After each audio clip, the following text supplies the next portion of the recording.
Welcome to Cosmic Comics, Games and Collectibles, your zen of geekism. We carry comics old and new, magazines, toys, games like Pokemon, Magic, D&D. Want Godzilla, Ultraman, Star Trek, Ninja Turtles, Funko Pops? You'll find it all here. Shop our Cosmic Sound Room and pick up a record or two.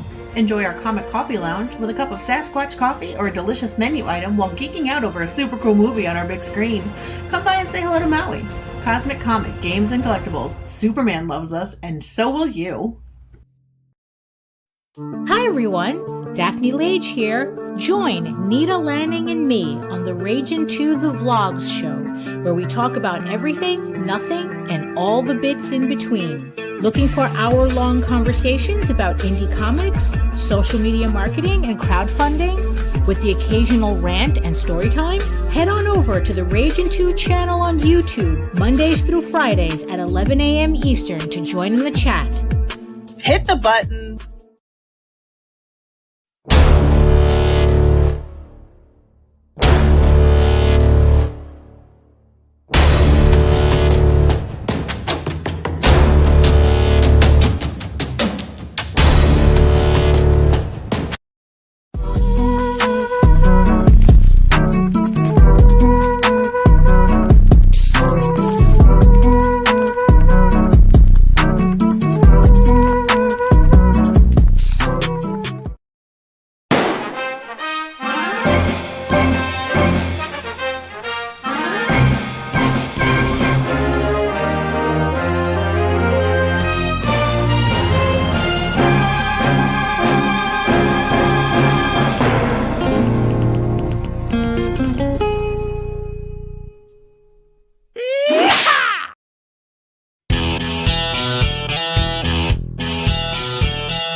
And good evening, everybody. I am RJ Carter, Senior Managing Editor here at CriticalBlast.com, Chief Envelope Licker for Critical Blast Logistics, Myopic Proofreader for Critical Blast Publishing, and I sometimes answer the phone for Critical Blast Consulting.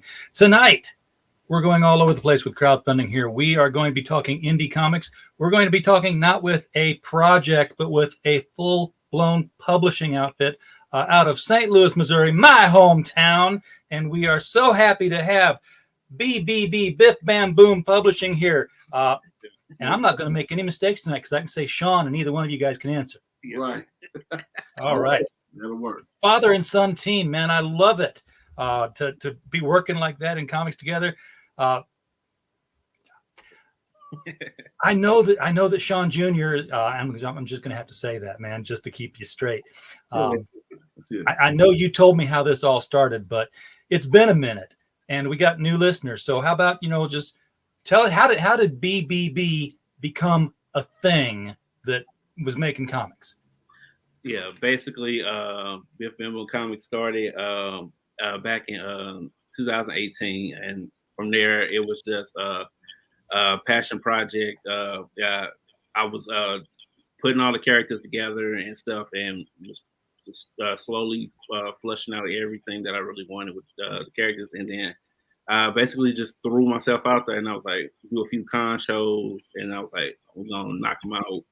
And from there, we just continue to work and plug away at the stuff. And in the beginning, I was just setting up by myself. It was me and my younger sister, and we were just going from show to show. And then I knew as soon as I got everything pretty much set how I wanted to, I was like, I got to bring my dad on, and like when we take this real seriously. And ever since then, and we worked on our first book, Team Apex, back in 19. It's been off and running. We've been knocking out a whole bunch of books. We're now by the end of this year, we should have at least like 6 total books finished of like all our different properties that we're working on so far. And That's right now we're just working on. We just finished up our newest one right here is the one on Kickstarter right now that you can get is Youth Mob 0.5. It's the next part to this one right here. It's next part to this one. So you don't like number ones, do you? You're going from 0 to 0.5. It's a slow progression here. Yeah, Exactly. He like he wanted to do everything 0 first. Normally with comics they do 0 like special occasion or anytime to throw in a special book. He said he wanted to start everything at 0. And no matter what the book was, it was going to be 0. Because if we get a following for that book, then we got a 0. Then we'll start with 1. Because if you see a issue number 1 of that book, that means we're gonna continue on with that book also. Yeah. Okay, so this is like your trial balloons are all gonna be 0 something. To see how they go. Yeah, basically just to test out the property, see the reaction from different readers, and then by the time we get to number 1, we will have a nice little helping the content already done that you can look through before, and get a better understanding of all the characters going forward. I'm putting your link out there into the chat so that people can hit the Kickstarter that we're talking about here. Sean Senior, yes. What was your thought when he comes to you and says, "Hey, I'm making these comics. I want your help. I need you on the team." Because you're an art teacher Right. at the university level, college level. Right. And was comic books something that was like in line with what you wanted, or below your station, or where were you with comics in this? Oh, that's a good question. It was like this. It was something I always wanted to do when I was a kid. When I was his age and younger, I always wanted to do comics. That I was locked into it. Like I said, my favorite comic in the whole world was like the New Teen Titans, George Perez and Marv Wolf. And I collected religiously. Like the issue number 4, I started with New Teen Titans number 4, and I was from all the way through. I was going through with that one, and I just have a love for comics. And then as you grow up, you find other interests and stuff. And I got away from it for a little while. Yes, that's the poster. That was in my best. You made me rip it off the wall here to show folks. Oh, that's the poster I always wanted. My best friend had it at his house. I was always jealous of that poster. I just recently reacquired it. He's the only one that had that poster. I could not find that poster. And he had it. And I couldn't stand him for it. Yeah, but other than that, I love that. Then I kind of like, here and there I read comics and I kept doing it. But then got older, he was born, then I ended up going to the military, and I rediscovered comics again because I left them alone for a little while. And then I was just, being grown up. I just grew up, take care of things, got away from it. And he brought me back into it because I didn't think I was ever going to be able to do it. So he talked to me about it, and he explained to me that, hey, they're a lot cheaper now, Dad. Look, you can do this. He said, I did all the stats. I ran through it. I said, you can do this, this, and this now. We can get them published right here. He told me everything. Then I saw him doing it because I went and sat with him one day at a convention. And he sold a lot of his books. And I said, well, all these books, he said, these are all the books I made when I was a kid, right? And he said, he's selling them. I looked at it, and he was selling them. He doing pretty decent with it. And I said, he asked me after that, he said, hey, Dad, what you doing when you want to make some books together? Then I said, I'll think about it. And I said, yeah, I think I will. I said, I'm going to do it with you. And then I said, which one we going to do first? And then I said, I didn't have any characters right now. I had characters I made all my life. I said, nothing that kind of like I was put together as a group, but he had some already that was already grouped up, his idea. So we went with what he had first. All I did was like retool him a little bit, fix them up. And that would be the Youth Mob. Right. And we started the Youth Mob because he made a Youth Mob book and I liked it. I said, oh, this is cool because it reminded me of the Titans. I said, oh, this is cool. I always wanted to do the Titans. And then it was like he explained to me about the characters. All right, then I started doing little changes, working, making them work the best for us. And then it took off right there because I was in love with the book. So I like the book the most. So I was like, I believe in the project, so I'm just keep pushing with it. Because I said, well, we ain't worried about getting canceled. We just gonna keep pushing. And then I got a booth when we started. We sold out at the last convention we had right in St. Louis. We completely sold out of the book. Yeah. Like we had to get new copies. I said, oh, I feel good. Like I said, not doing really great with crowdfunding yet. Doing decent sometimes, but in person when people sitting there talking to us, we sold out. I was excited after that. Okay, I said, okay, that gave me new momentum to keep going with. Yeah, crowdfunding it's hard if you're not continually networking with people and getting on the shows and that's what I'm trying to do. I will get you on the shows. I know people, so we'll get you connected if that's being an issue here. Yeah, I know. We're just trying to build a base, let them know we're out here, and we're not going anywhere. We're gonna push it. It's a small, like you say, it's a Papa Son production. My daughter helps too sometimes, but it's like all of us just come together, just build these books out. We push them out like movies, like I said, because I'm the main artist. I have students that I've hired to help me out. Like I pay them and stuff. They do short stories for me in the back of the book. They give a little variety of art and stuff. And then because I got one way I like working, and the main reason why I paint and I like painting them is because, like I said, in the beginning it was like a little bit of Ross, but I like Alex Ross' work, but it's like more so now it's like it's faster. I can paint faster than I can do it in ink. Oh wow! And that's the strange thing about it. I did it in ink. You talking about digitally painting? Mm-hmm. Yeah. Digitally, I do paint because it's a lot quick.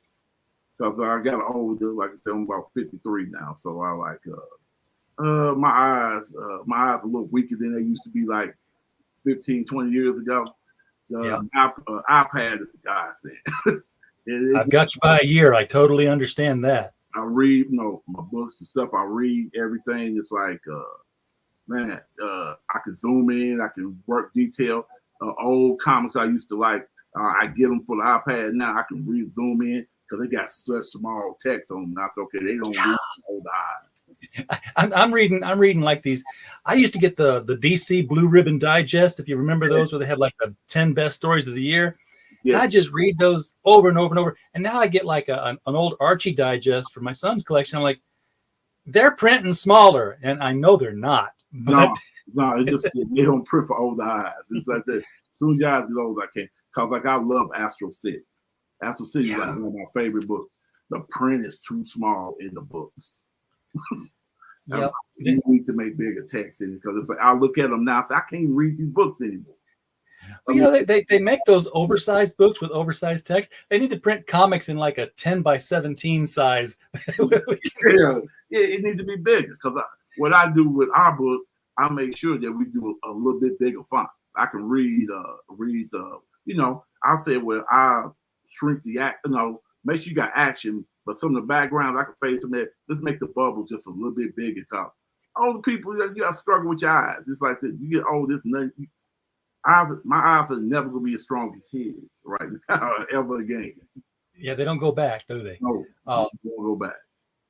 Okay, so Sean Jr., tell us about Youth Mob. I know you got to be tired of like, they are, but like I said, always new people listening. Yep. And I know who they are, but I have not seen this Kickstarter yet, which is. How long has this been up? Oh my God, you got 17 days left to go with 4 backers. We have got to get on this. Okay, after the show, hang on, because we've got to get you on some shows here, get some backers lined up for this. This is disgraceful that nobody's hearing about this because this is some really good artwork. And the story you've told me before is a really great story. Tell that story. Yeah, with this one, this is 0.5. This is the next chapter to the initial book. The synopsis basically for this one is basically in the first book, you knew exactly who the villain was. And in this one, the lines are blurred because this one is actually a teammate this time, and Goldie is the center focus of this one. She's facing off against her teammates. I have a nice little twist to it why she's actually doing it. And basically, this is like a really fun story. It's like a little mystery to it that because each book we're experimenting with our storytelling abilities and just pushing it out. And this one's a little bit more of a mystery. And the team is basically wondering why is Goldie actually acting this way, and especially towards them. And this is like a really cool way that we've got to put in a nice little comic trope, basically like when actually a team member actually goes off against the actual team itself, and then we got to do it with a nice little twist to this one.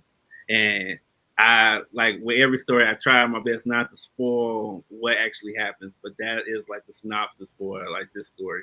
And from here, we just continuing as we go along.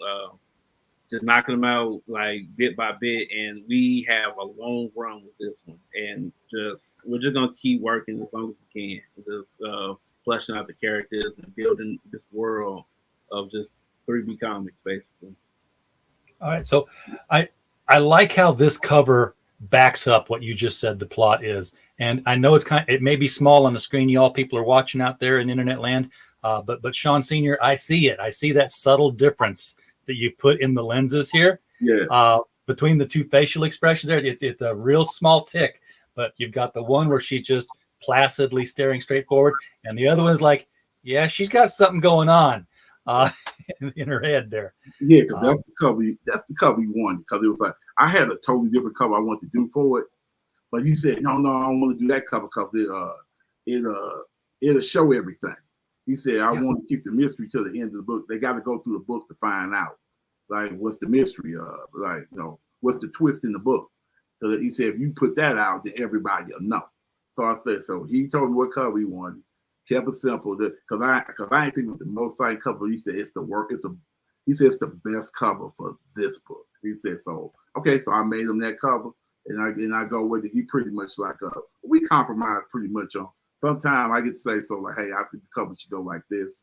And then sometimes you like, no, I'll go with him. He argued me down, and we have a debate about it. Then I said, okay, he right about this cover. I'm a save a little mystery because I like to spoil a lot of stuff, and he don't want me to spoil things. So who's the publisher of the outfit here? Who's the guy in charge? Right, that's got to be a switch of dynamics, right? Yeah, it is. It is. I'll let him because it's hard to be like two captains right now. So what I do is I relinquish everything to him. Like, he's my mouthpiece, everything he do. Because I used to say behind the scenes, because I'm just doing the product. He'll tell me, Dad, we got to do this, this, this. We talk out the books. And then he said, we need to do this, this, and this. Then I do a bunch of rough sketches. Like, this is where stick figures or scratches, wherever I end up. I say, this is what I'm thinking about doing. And then he'll say, okay, I like that, but change this. He said, that's showing too much. And I said, okay, now I'll push it back and do something else, and then we'll just go with that. So I'll let him run it, and then I just kind of stay in the back. I only step up when I feel I know him right, and I say, hey, I think this is better for the story. And then that's when I push forward. But most of the time, I stay in the back and let him run everything. I can see the Alex Ross influence in your art style here. Oh, thank you. That's what brought me back into comics. When I left them, I think I got Marvels. I found Marvels like when I was in the Navy. Yeah. I discovered Marvels. I stopped at a comic store. I was in Virginia, and I said, "What's this?" And I looked at it. It was like watercolors and everything. I thought it was so cool. And I said, then I ended up doing watercolors and everything. I said, it just got my energy back in the comics, because after I left the Image stuff, like, Image was that flash to pay, and I loved it for a minute. And then the books took 10,000 years to come out, so I got tired of it. So I back in that. Yeah, nobody likes late books, even today. Yeah, it's like you get one issue 6 months later for the second issue. Then the other issue was like a year later. The other one I had to wait 2.5 years for the fourth issue. I said, I'm through with that. Yeah, I mean, Youngbloods, I think I was getting I think it was Youngbloods I was getting that book. But by the fifth issue, I was already out the military. I caught up the last iteration that they did for Youngblood. It was like, I want to say Alan Moore was writing it. Maybe he was. He was writing one of the books. Yeah, I like those. When Alan Moore was doing, he changed the whole direction. he made it fun, but all of a sudden that book just died out too. When I was 2 issues gone. it was over, and I was like, God, what happened to that book? I was loving it, and that's it. It was gone. And I can see the evolution in the series, and even though it's only been 2 books, the difference between 0 and 0.5, the images in 0 seem to be a lot more static. They seem like a little bit more posed, and you got a more of a dynamism here now. You got the motion effects in place, not the visual effects, but it looks like a body in motion in a dynamic form rather than the sort of the standing there looking thing, which is what a lot of stuff comes out looking like when you paint it, especially digitally. Yeah. Not to interrupt you. Okay, not to interrupt you, but no, please do.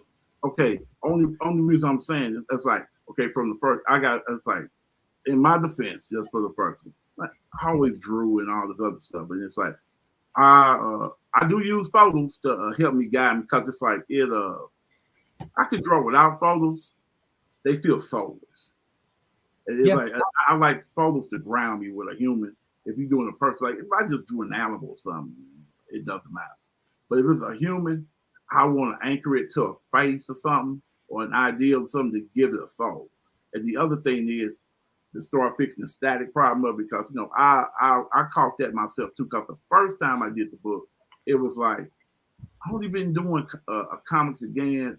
The last time I did comics, I might have been like 15, and then it's like, and after that, I'm learning that language again. So now, since this is my this book with you staring right now is my 4th book that I ever did as a comic, like my 4th comic, and I'm starting to catch on to the language, because I don't like the stiffness with painting, but I know I can move fast with it. But I'm really trying to get a little more dynamic with it, because it's like I think one of the guys on here gave us a good criticism. George, yeah, he gave good criticism on about the book, about some stiffness. So now, I play a little more with the filters, the layouts. Like I don't follow the photo to the letter. I just follow just enough to get what I need, and everything else I get more fluid with. It's like now I kind of pull back on this new book. I pull back on some of the photos, the heavy photo rendering, and I did a little more just drawing it too. That's why the bodies look more flashy, more fluid right there. Because now I'm just going back to like how I would just do it with a pencil. Yeah, I love watching the evolution of an artist on a series too, to see, because you're always, every issue you're doing something a little bit different to make it a little bit better. We did a show last month where we went through the first 100 covers of Fantastic Four, Jack Kirby on all of them, and you could see he was improving with every 3 or 4 issues. Like, so it looks like a little bit of a different style. He's doing a different thing here. So by 100, it was cool. Yeah, I did rub. Yeah, but that's exactly what I'm doing with this one. This one, I'm gonna watch my style grow with this one. I'm just see where I'm gonna go with it. I'm gonna try new effects. I'm gonna try things into it. It may even change from just being painted. It's gonna get more, a little bit of everything in it. Like I might go real, like, cause I used to be like, I'm pretty much like a collage and abstract painter. That's what I did before this. And then, so I sold paintings and gallery shows and everything. I'm gonna bring a lot of that back into my comic work, and I like to do that, like the cool explosions, the cool things I want to play with, because I love messing with like how the effects Photoshop can give things and all that. So I want to bring those comic elements in there, a little bit of painting the other, but I'm gonna see how it grows my stuff. Like how you were saying about the Jack Kirby, I love the evolution, because I like how the thing was like that mushy thing, till he turned to a hard, craggy rock. Because he made everybody just a little bit better. He worked out that, and that's what I'm doing. They slowly changing because they starting to. I'm thinking about the 3rd or 4th issue. I start stabilizing their faces and their looks. It'll be becoming concrete. Because right now it's still kind of fluid, but as I go, I want it to slowly, like, everything just gel and just say, okay, this is how this person. Oh, yeah. This is how this person looks. Then I have it in my head. It's like you learn in a new place where you're going somewhere. You start learning landmarks, how to get back and forth to something. That's how I'm treating these. These people slowly becoming real people to me. yeah, you start off with the first issue looking at photos of somebody else, but Yeah. by the third issue, if you want to draw this character, you look at the character, Right. and Now I'm looking you make him look like himself now. Yeah, I look at the character more than the photos now, because the characters is like, this is how I want this character to look. Then I just push from there. I just don't want it to, like I said, I want it to grow. I'm an artist. Like, I feel like all artists is like this. You know, you always want to improve on your work. If you're not improving on your work, you're dead. Yeah. I mean, it's It's like a stagnant pond. yeah. Okay, you got it. Okay. Yeah. Sean Jr. The writing on this. I mean, how we talked about how your dad's evolving in the art department. What are you picking up in writing? I mean, from issue to issue, where you're seeing, hey, I could have done this differently, or I might have done this better, and now I am going to do this better. Are there things that you've incorporated into the new books here that are sort of lessons learned from previous books? Exactly. Yeah.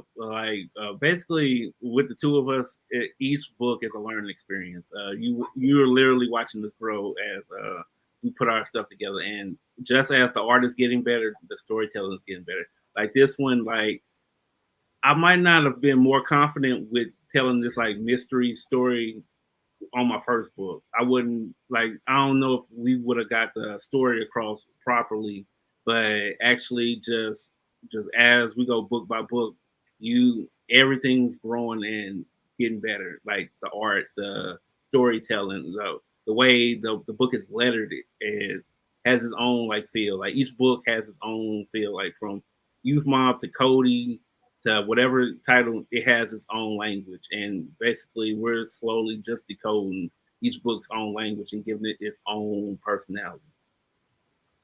Yeah, and you got your tiers look to be book. They're not overly complex here, Nope. which is a trap that a lot of people fall into when setting up the crowd funds. Just to run through them real quickly here, $5, folks. You get this new issue in digital form. It's 25 pages. Yeah. $10 for the physical book. Yep. That's a deal. I haven't looked at the shipping yet, but I imagine it's oh my Lord, it's much less than I expected. I was going to say it's probably about $7, $3. Yeah. Okay, Sean. Both you Sean's. Shipping's what we do. Okay. Yep. Critical Blast Logistics is we fulfill crowdfunders. I can't ship a Kleenex for $3 in the mail.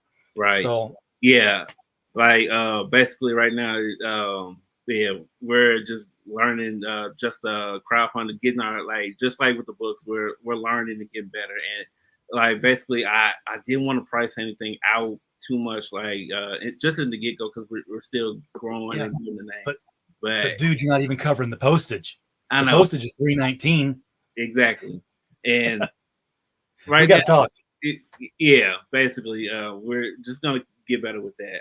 But I wanted to keep it like a nice, reasonable thing, make it get a deal, like nice little hefty deal, and then basically just grow from there. And yeah, I didn't want to like build it too much where I price people out, or because I've done that on a few other campaigns where I had it everything exact, and then it was like I can't do it. It's too high. It was all that. Here's the thing: you don't want to be too cheap, because when you're too cheap, it tells people that you don't believe in your product. Exactly. And this is a product worth believing in. So you need to get your price of your book is good. Don't be afraid to ship it correctly, because if you put that in a Gemini mailer, you got a little plastic overwrap over it. Those are like 30 cents a piece. Your label, your tape, I guarantee it's about $6 and something at the base to ship something out quality wise and get it there undamaged. And like I said, we'll talk about that afterwards sometime. For people who didn't get Youth Mob Zero, you can get the digital. You can get both the digitals for $15 right here. And I'm going to assume that somewhere down here you can get the physical copy as well. Yes, and here it is. So Youth Mob Zero and 0.5, $30. That's 65 pages of story. Yeah, that's right priced. So, yep. Yeah, and you just want to be real straightforward with this one. Yeah, because the books are done. Everything is done. And we get the product out to everybody. But everything is done. You got a T-shirt on here too. I gotta find that. Yeah. Oh, there we go. That looks good. Thank you. Yeah, yeah. We doing T-shirts now too. Like everything's we trying to get everything pretty much in house for the most part. Everything with the campaign is in reach. Like it can be made. Like everything that's like we offering through the campaign, everything can be made straight to us. So you're printing your own T-shirts. Yes. Oh. You're like my buddy Chris Tomilovich, who does the Great Cyclopean comic book. He's got his own T-shirt press there too. So they're doing it. This has a print. What's the which one of these is the print that's coming with it? Because this is both the covers 1 and 2. Yeah, 1 and 2 with those, and then the actual image on the T-shirt. The one that's actually behind us too is going to be the nice little print that goes with it. The model print. Yeah, the actual it's the image we gonna use as the print, because it's like each book we're gonna make a print, and I make a image that always it's like he uses as the backdrop, but that's always like I print it. Yeah, I like that one too, because it's I like landscape prints.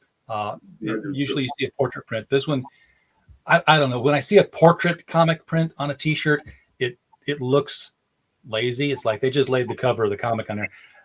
For some reason, landscape looks fine because it covers the whole chest area. That's what I like. Background removal and die cut characters are even better, but that's a lot of work.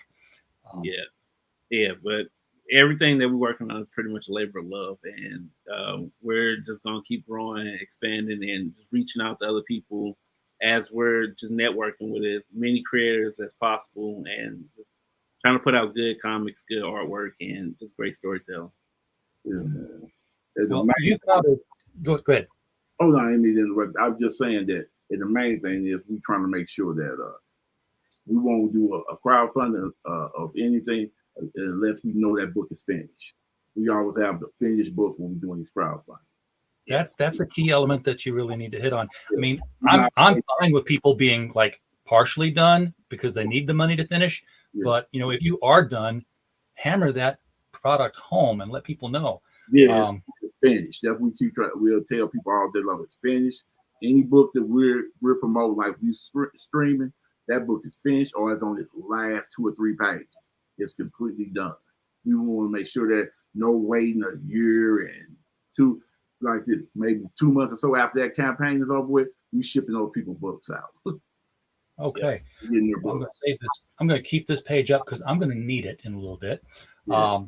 But you got another project you're working on. Now this is still in the this one's on Indiegogo, not Kickstarter. Yeah, that's coming. Yeah, we're coming back home to Indiegogo after this. Okay. Well, I was going to say most people go Kickstarter and then they go to Indiegogo because you can roll the money over from Kickstarter to Indiegogo, and it's cheating the algorithm. It's kind of playing psychology with people because if you say, okay, I'm going to Indiegogo, I'm going to set a $500 goal. But then, your $1,000 from Kickstarter rolls in and bam, you're funded first, half an hour. And the algorithm says, wow, they're at 200%. And they start shoving it at people saying, hey, this one's a popular book. Maybe you should look at this one. Right. And that's what they're doing. Okay. Yeah.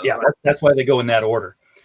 Hey, Keely Chow is doing a proper raid on the channel here. Bring more people because I think, the crowds we run in, Keely, and the Fries here are a team of people that they need to know. This is a really good independent comic company, more than one title. More than one title. We got 3, and the way we run it is like we got Youth Mob. You see, that's our flagship, and then we got Cody's our second run-up, our second tier book. That's going to be an ongoing series. Right now, it's running as a maxi series, but we're trying to see if we're going to push it beyond 12 issues. Okay. Man, you did buy comics in the same era I did because nobody uses the word maxi series anymore. Yeah, it's the exact same era. Yeah, 12 issues, folks. That's what a maxi series is. Yeah, 12 issues. All year long. Okay, I know I'm saying all the time. Well, it's okay.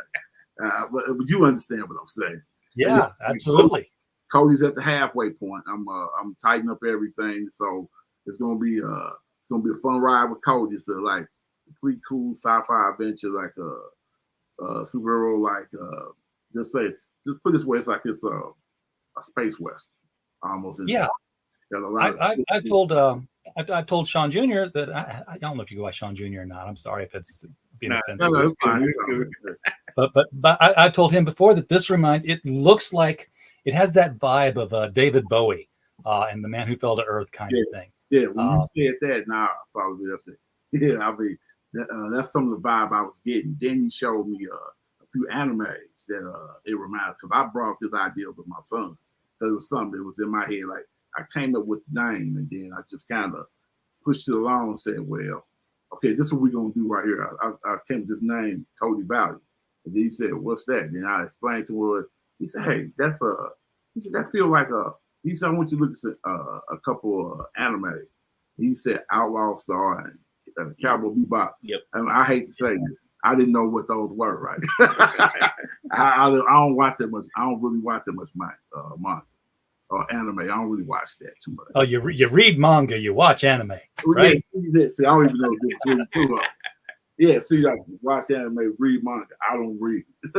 So it's like, I mean, I remember Battle of the Planets, Voltron, and Speed Racer. Speed Racer, yes. Yes. Oh man. Yeah, we are definitely the same age. And in St. Louis, if you lived in St. Louis the same time, you got up early in the mornings and tuned it to channel 30 because it was that top dial of the TV. Right. Yeah, we had top dials, Sean, where you had to set it to the bigger numbers, and then sometimes you had to twist it just a little bit to tune it in, get to channel 30, and you'd get Ultraman and you'd get Johnny Sacco back to back. Oh man, yeah, Johnny Sacco, I love. Johnny Sacco. I got the DVDs right over here. I had that collection. Yeah. Had to have it. Early old Godzilla movies, I loved all that. Yes.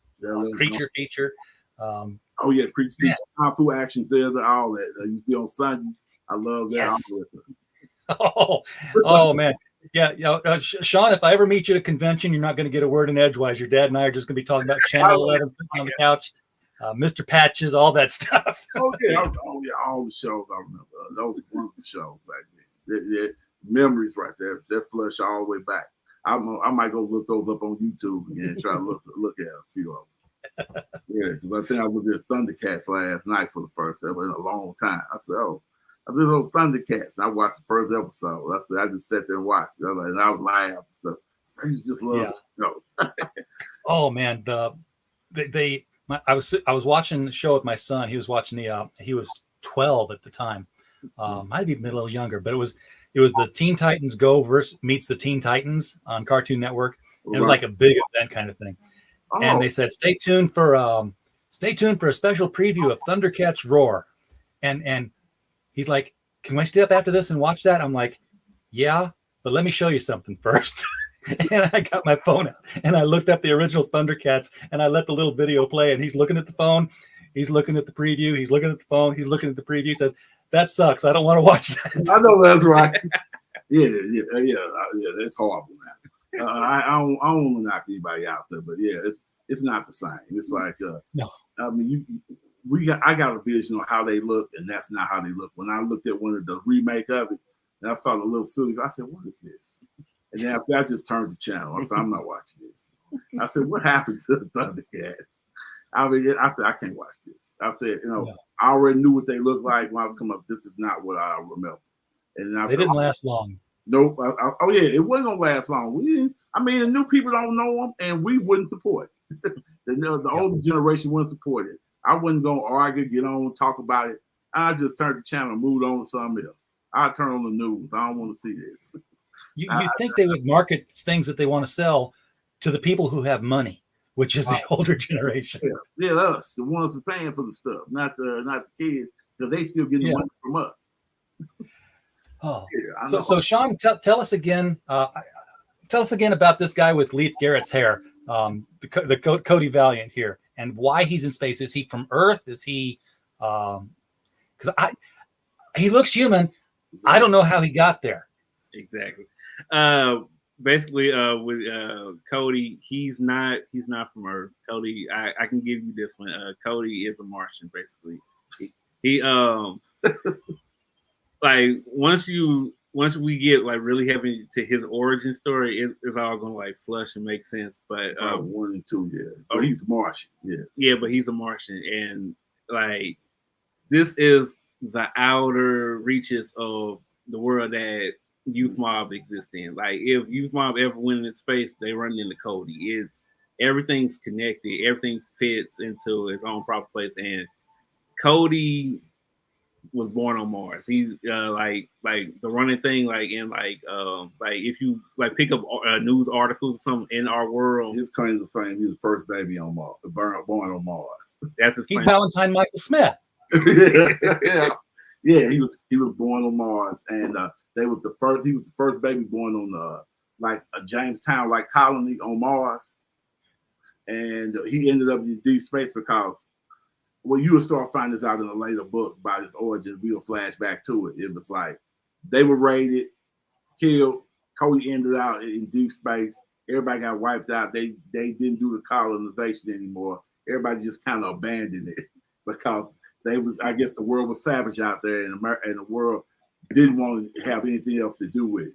It started like it was something that was happening during it started in the Kennedy administration, and then it built up from there. It goes back. That's where it started from. Because it's like in our world, Kennedy was not assassinated till 2 years later. So he actually got into his second term. He got killed in the beginning of his second term. That's the change. That's the difference in our universe than the actual universe we're in. So we got a little bit more of a space program out of the beginning. Kennedy lasted 2 more years before Johnson took over. Yeah, and your Cody character here, he's a bit of a Captain Kirk, isn't he?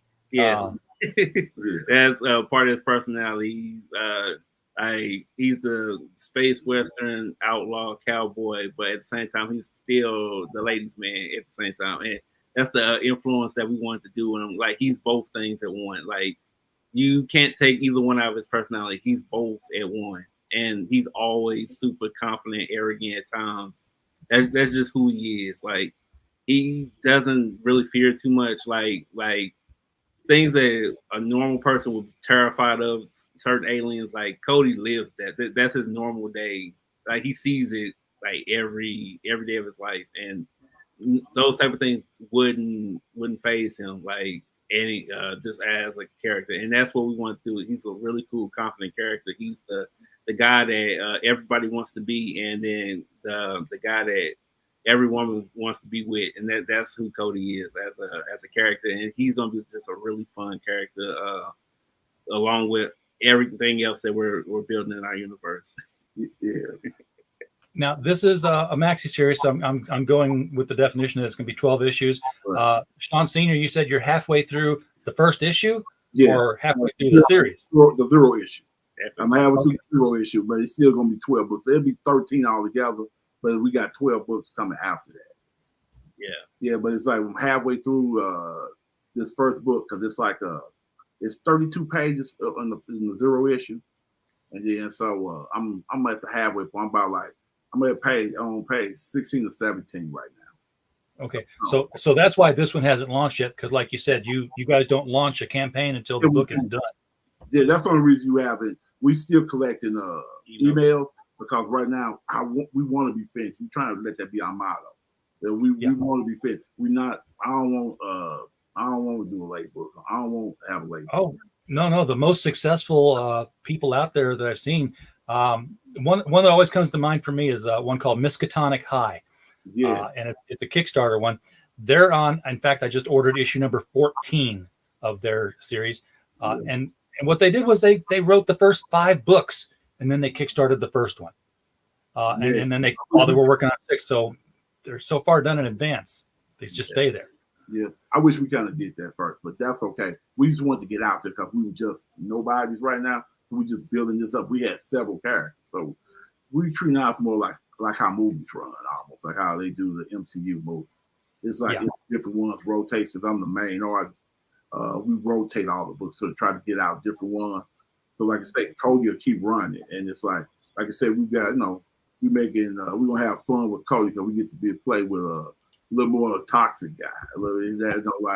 It's kind of like he could be problematic, all that. It's the way that character works. That character's like fun in that way, and he's like my son said, he's not easily rattled or anything. he's seen the weirdest stuff, so nothing bothers him. He's been seeing it since he was a little kid, so he's not shaking. He got this extra confident face. He's like I said, he's James Bond in space. Just real. He doesn't carry out good fun. He got that big wild hair because it was like I was trying to look for a unique look for him. I had different hairstyles on him, and then I just ended up like going back, and I thought about like Leif Garrett and all that. Like my sister liked him and all that other stuff, and I said, I like that dude's hair. Right? I said that's the one I'm gonna go. And I tried it, and it worked. I said, because he's a human, and where are you going to find barbers in deep space, man? Right. Yes, I just did like that. They had a clip on it, but it was like I said, I want to have that big, wild, like froey like hair. That's like like he ain't cutting it all the time, but it just grows out. But he got a good look to it. He got like a strong jawline, everything like real masculine looking character. That's kind of like but got the flowy hair, but enough that the women all like him. That they be into how he look. You like like how like a couple of people that seen the character, like as I was working on students and everything, a lot of the girls in there, they really like that character. They said, that's a good looking guy you drawing right there. They kept telling me, right? They said, yeah. Now, normally, I hear about like people tell me, like, you do nice looking women, but I was hearing women tell me, that's a good looking guy character you doing right there. They would tell me, they said, you're a little better looking than like how you would see other people. Say, that's good. That's what I want. Sell that. Because you know what? I said, that's why we buy comics. I mean, why do guys buy comics? Boobs. And the girls was telling me, like all my students, because I got a lot of young college students in there, and they all tell me that the ones and they in the comics, and they say, the girls say, hey, we like to look at good looking guys too. We want to see that. That's what the girls tell me. Exactly. That's what we buy. We buy them the same reason the guys buy. And I said, okay. And they enlightened me on that because I didn't think about women when I was doing the comics. But then I realized there was a lot of, this generation right here coming up, a lot of them read comics. A ton of them do. So I was like, okay. And then they were saying, they said, yeah, we want to see all that too. We ain't, we don't want a lot of this other stuff going on. They said we like seeing like, the good looking guy and all those stuff. Like how they said, someone said like, we like the good looking girl and the guy. They said, I said, okay, the power fantasy. Everybody likes that. Yes. Yeah, they say everybody, it's escapism. That's what we're trying to say to everybody. We don't want ugly heroes. No, not unless it's on purpose. Because like I got a book I'm making that's around probably end of the year. It got an uglier hero in it, but it's like but it's on purpose. He's supposed to be an ugly hero. Okay. Well, now you guys said you had 3 titles, and we talked about Youth Mob and we talked about Cody Valiant. Who's coming in number 3 here? Because this is going to be new to me. Okay, the third book that we discussed, we worked on, is called 3B Comics Presents. And 3B Comics Presents is a book that every other character that we have will show up in that book, even if they only have one story, more than one story. That's our third book. So the third book I always feel like a new book all the time. But it's like it's 3D Comics Presents, and then it'll just tell you who's coming up. And then it's like so we got several books in the pan because it's like stuff I'm inspired by that I like that I want to see as comics like things are like we got and there's different genres we're messing with. So it's like we got a book with horror related. They all hero related, but it's like heroes in horror. We got heroes in humor. We got heroes in fantasy, heroes action adventure, like almost heroes in romance. So I think the first one we're doing is Interstellar. Just kind of more like heroes and romance. That's the next one coming up. That'll be made around the same time with Cody. I'm almost done with that. Because I could show a sample page or 2 of that if we got it. You have something like that? If you want to share it. Yeah, so and you guys have a lot of characters here. I mean, this poster here goes a bunch of them, but you got pages. Yeah, that's just the tip of the iceberg with a lot of our stuff. A lot of it is just us putting out putting out our best stuff. That's it. Show that. You guys are going to need a trading card set eventually with everybody painted. Yep. Oh yeah, consistently the same style. I'm gonna slowly do that. I want to do a who's who also. Oh yeah. I want to do that. I love those. I want one because we got. It's just a combination of like a lot of characters I created, a lot of characters my son made. Well, I mean, we got a good close to 300 so far characters. Whoa. That is a Wow. that is a big wide world of 300 characters in it.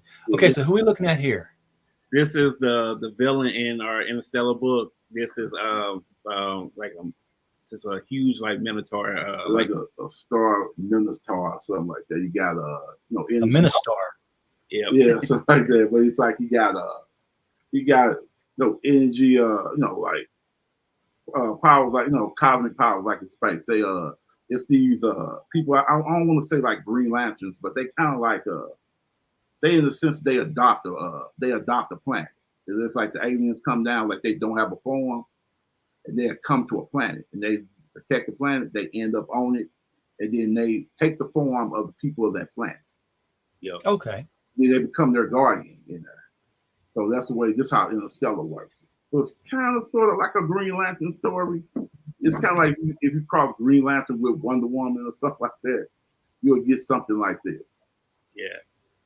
And basically, this is like just the tip of the iceberg with this character, because like when we originally like laid out like the format for this book, it was Interstellar was going to be like the backup to Cody. Like it was just all space. It was like two different space characters that just inhabit one thing, but we ended up just making it just a book on the side with it. So we just wanted to just put out really cool space characters that just explore another part of facet of the universe that we're building. Because like Youth Mob basically covers Earth. Like now we wanted to like shoot out in space, and what does this look like in space? What does this look like in space? And both characters, Interstellar and Cody, gives you a broad view of what space looks like and the many different characters that we plan to offer, just like him, through our world. It is like we're just at the beginning parts of everything that we want to build. It's slowly but surely going to be just an action-packed adventure, like with all our books. It's just we want to hit you with really cool concepts, ideas, and stuff that feels familiar but also completely different at the same time. Yeah. And that's our motto basically for what we have to offer is high quality, on time, in your hands, and is really fun storytelling. And that's basically the setup to everything that we want to do. You do that consistently, you guys will be outpacing 90% of everybody else out there in this indie market. We trying? It's like this. I mean, no disrespect to anybody else. Are we trying to crush everything else? We're not. Oh yeah, you got to. Be serious about this. It's like we feel like we're a turtle right now. So instead of gonna win that race, we sticking around. This is like this is like a new Valiant comics. This is early Marvel, all that. This is what we are. We're completely serious about this. We got You indie guys are going to be Marvel and DC in the next 5 to 10 years because Marvel and DC don't want the job anymore, apparently. No, so I'm fine with them. Let them go. Don't fall by the wayside. It's our turn. I'd rather move on. It's like I hear a lot of people bitch online about. I watch a lot of these shows. And I watch everybody bitch about them books. I said, look, try something new like I do. I don't care about that no more. I don't care about what they doing to Superman. I don't care. I don't make no money off that. I already know those characters. I don't care. I like new things. I gave a lot of crowdfunding people shots. Brought back their books. So I want to read something different. And I know sometimes the book was okay, and sometimes the book was really good. Yeah. The Mr. Tonic High that you was talking about, I heard about that on your show when I watch your show all the time. And I said, okay, I'm gonna end up backing that book because it's like I read like samples of it. And I like the magic quality with the characters. I'm doing a magic like book myself, but I like the ideal of that. And I like when you had the guy on there interviewing him. I watched the interview and I liked how his story, how he was getting this going. We want to build like that too. So we trying to give you more characters instead of just one. We don't want to just do Youth Mob because we don't know which one to catch fire first.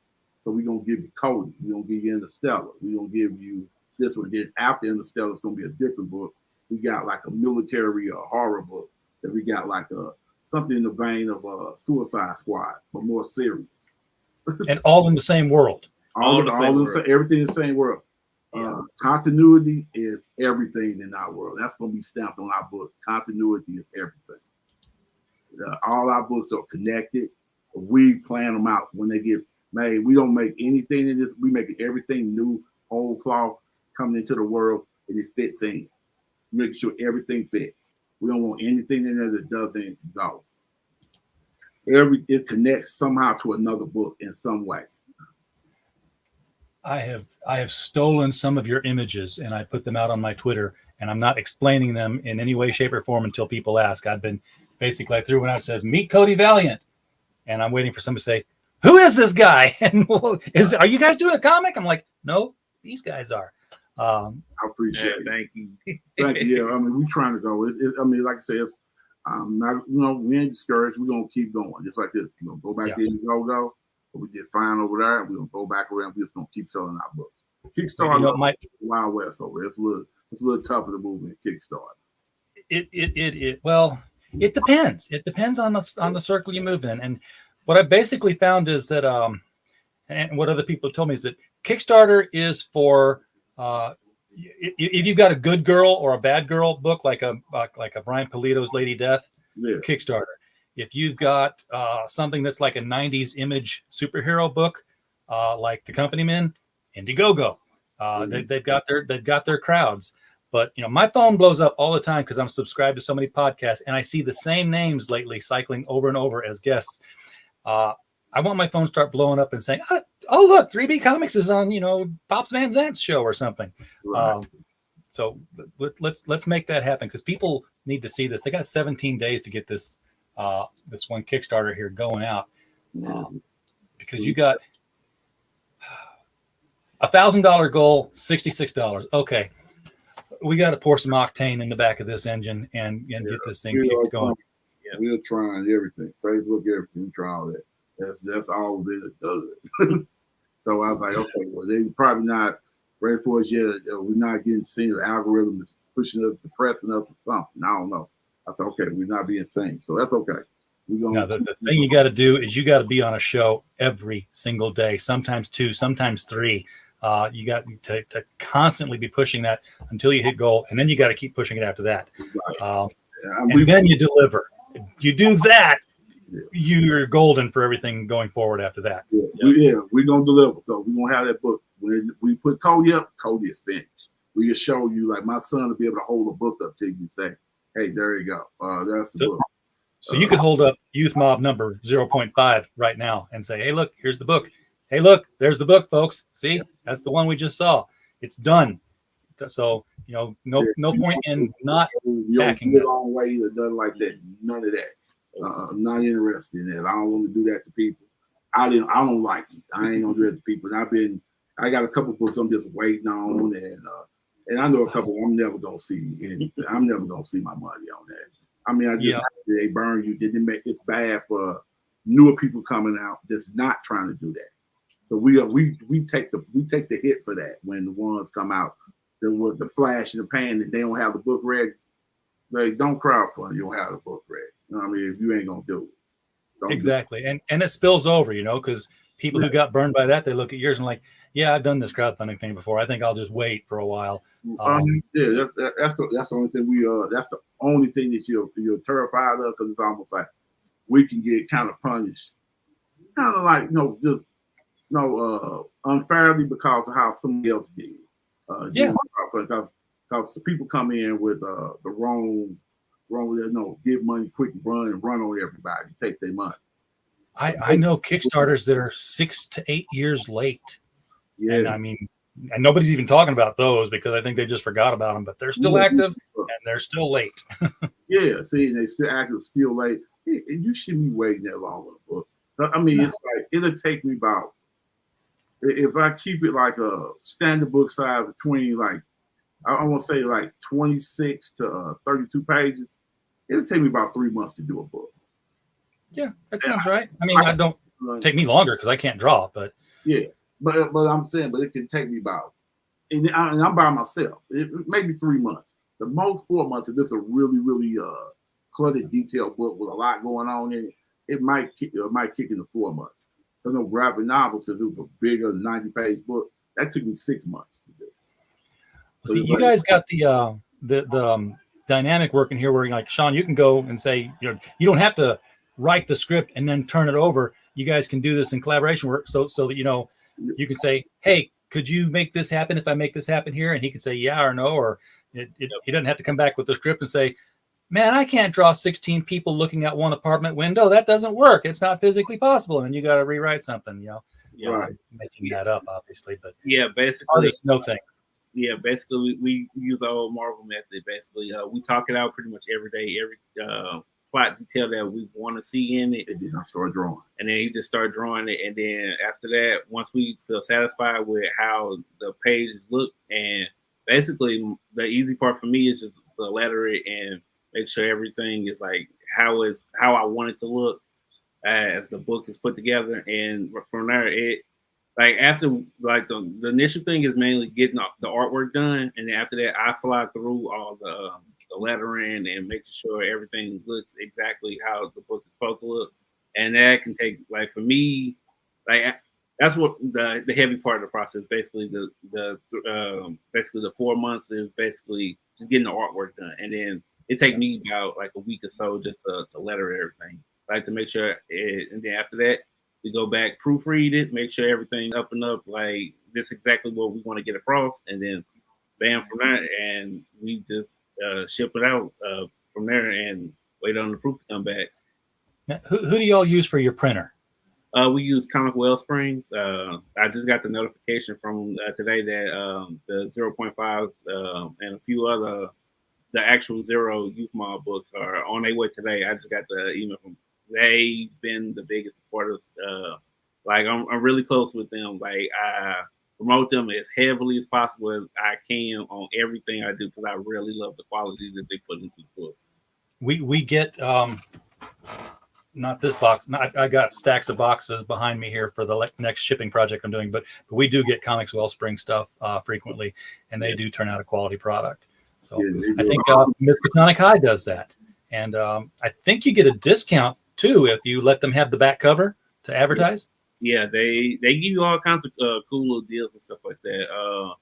And for like, you can't really beat their for the amount that you get. You can't really beat their prices on like a lot of the stuff. It's really high quality work, and it's shipped to you really fast. And I've never been dissatisfied with anything that they sent to me. And I promote them heavily everywhere I go. And I when I was first with them, like they got them out to me even faster, because like it was like really slow. They wasn't really getting a lot of attention. Now they hit me up and they're like, "Oh, you gotta wait almost a month." And I was like, "Yeah, I know now, because y'all bigger now. Y'all getting all that exposure now." So I understand. So it's really cool for them. But I heavily promote them as much as possible, because I love their work. Are they hitting you with that paper shortage business? They haven't hit me with it yet. I asked them like when I was first hearing about it, and they was like, "No, we stocked up. We prepared for anything like this, the shortage and stuff like that." I've never heard it with them. It's like they was all ready to go for pretty much the whole setup like that. And I was like, "Wow, okay, cool."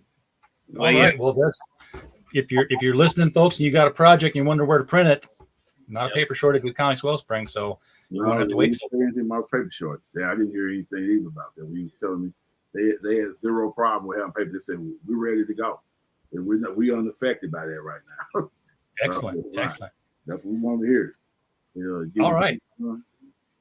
Well, guys, we've reached the top of the hour. Went a little bit past it, but we're not confined to any time limit here. It's the internet. We can do what we want, but I want to thank you guys for coming on again. I love talking with you guys about this book and getting this promoted. Hang on after the show here. I do want to get some names to you. I'm going to just make sure that I do some introductions on Twitter between you guys and some of my favorite podcasters to get you on their shows. Somebody's got more reach than I do. I am famously the least watched, best known show out there. Everyone knows who I am. Everyone wants to come on the show. Nobody gets any traction here. I know, but you got a great show, and I love it. I watch it every week. Well, thank you. I appreciate it. You're the one. Okay. Yeah, I'm the one. I always watch it. I'm that kid in Ghostbusters. You're my subscriber. Yep, I'm one of them. All right. Thank you again for coming on. Folks in the chat, appreciate all of you guys being here. We don't have a show without you, so we definitely I'm learning new things on my computer all of a sudden. My screen went away while I double-clicked that. Anyway, we just glad you're here. And as always, we just hope you had a blast. Good night. Right.